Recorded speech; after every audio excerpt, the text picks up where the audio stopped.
আমাদের সুন্নিদের দাবি আগেও ছিল শবে বরাত আছে, এখনো বলি শবে বরাত আছে, সারা জীবন বলবো শবে বরাত আছে, ঠিক কিনা? আর এরা কয়েকদিন পর এক একটা বলবে। আবার আরেকদিন আমি একটা ভিডিও দেখলাম, দেখেন এদের মাইন্ডসেট কি জিনিস।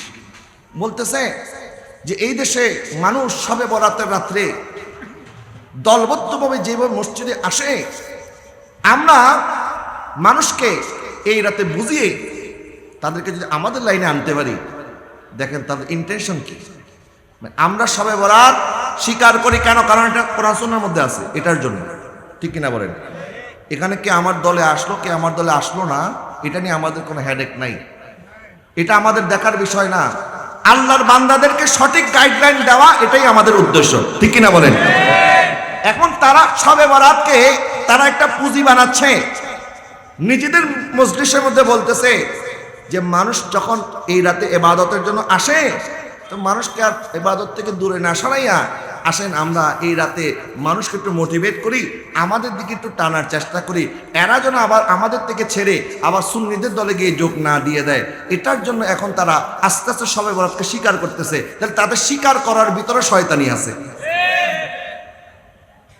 এই জন্য আমি আপনাদেরকে অনুরোধ করব, এদের মিঠা কথায় আপনার প্রতারিত হবেন না।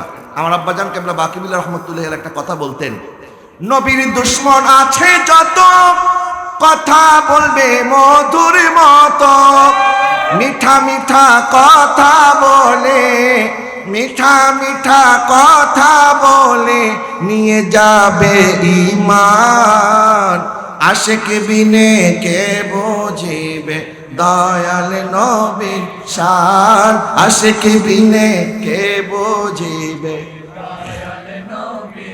আদমে থেকে ঈসা নবী নফসি নফসি করবে সবই, উম্মতি উম্মতি বলে, উম্মতি উম্মতি বলে কাঁদবেন যারে যার। আশিক বিনে কে বুঝিবে দয়াল নবীর শান, প্রেমিক বিনে কে বুঝিবে দয়াল নবীর শান। তাহলে শবে বরাতের বরকত থেকে আমরা মাহরুম হব না। আমরা শবে বরাত আগেও পালন করেছি, এখনো পালন করছি, মৃত্যুর আগ পর্যন্ত পালন করব ইনশাআল্লাহ। বলেন, যারা যতই আমাদেরকে বিভ্রান্ত করার চেষ্টা করুক, বিভ্রান্ত হওয়া যাবে। অনেকে বলে শবে বরাত তো কোরআন হাদিসে নাই। শবে বরাত এটা নাকি কোরআন হাদিসে নাই। আচ্ছা, নামাজ কি আছে নি কোরআন হাদিসে? নামাজ তো নাই, সালাত আছে। বলে না কি আছে? রোজা আছে? নাই। সওম আছে। কি আছে? সওম। তো রোজা এটা তো ফার্সি শব্দ, নামাজ ফার্সি শব্দ, তো ফার্সি শব্দ তো কোরআন হাদিসের ভাষা নয়, কোরআন হাদিসের ভাষা আরবি ভাষা। এখন এক ছোট্ট একটা লজিক, এটাও তাদের মাথার মধ্যে ঢুকে না যে শবে বরাত এটা কোরআন হাদিসে কেন থাকবে? এটা তো ফার্সি ভাষা। সব মানে হচ্ছে রাত্রি, বরাত মানে ভাগ্য। এই রাত্রিকে ভাগ্য রজনী বলা হয়। কেন? কারণ আল্লাহ সুবহানাহু ওয়া তাআলা এই রাতে আমাদের ভাগ্য লিপিবদ্ধ যেটা করেছেন লৌহে মাহফুজে, আমাদের ভাগ্য যা লেখা হয়েছে এই রাতে চাঁদ চূড়ান্ত করা হয় এবং আপন আপন দপ্তরের ফেরেশতাদের হাতে আমাদের আমলনামাগুলি, আমাদের ভবিষ্যতে যা হবে তা, যেমন কারো হায়াত শেষ হয়ে গেছে, তার মৃত্যুর পরওয়ানাটা মালাকুল মউতের হাতে প্রেরণ করা হয়।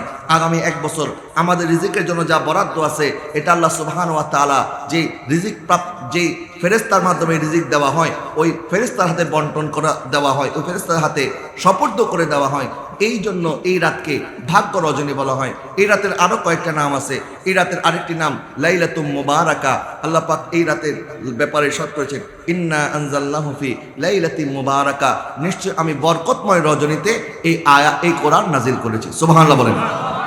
এই আয়াতের ব্যাখ্যায় একদল সাহাবায়ে কেরাম ওনারা বলেছেন, আল্লাহ সুবহানাহু ওয়া তাআলা এই রাতে লৌহে মাহফুজ থেকে প্রথম আসমানের একটি মসজিদ, এই মসজিদের নাম বাইতুল ইজ্জাত, প্রথম আসমান থেকে বাইতুল ইজ্জাতে আল্লাহ পাক কোরআন নাজিল করেছেন।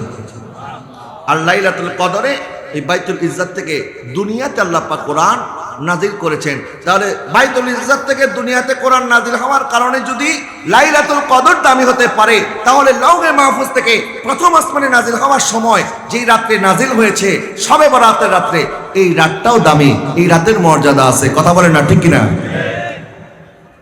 তো এটা আমার নিজের কথা নয়, এটা তাফসীর কুরতুবী খুলেন, ইমাম জালালউদ্দিন সুয়ুতির আদ-দুররে মানসুর খুলেন, ইমাম ফখরুদ্দিন রাজির তাফসীর কবির খুলেন, রুহুল বায়ান খুলেন, রুহুল মাআনি খুলেন, ইমাম হযরত গজ্জালির ইহয়া উলুমুদ্দিন খুলেন, হযরত বরকত আব্দুল কাদের জিলানী রাদিয়াল্লাহু তাআলা আনহু আল গুনিয়াতুত তালিবিন খুলেন। এটার মধ্যে বিস্তারিত আলোচনা হয়েছে। তো এই বিষয়গুলি এটা আমাদের নতুন বানানো জিনিস নয়, এটা যুগ যুগ ধরে সালফে সালিহিনগণ এই শবে বরাত পালন করে আসতেছে। সুবহানাল্লাহ বলেন।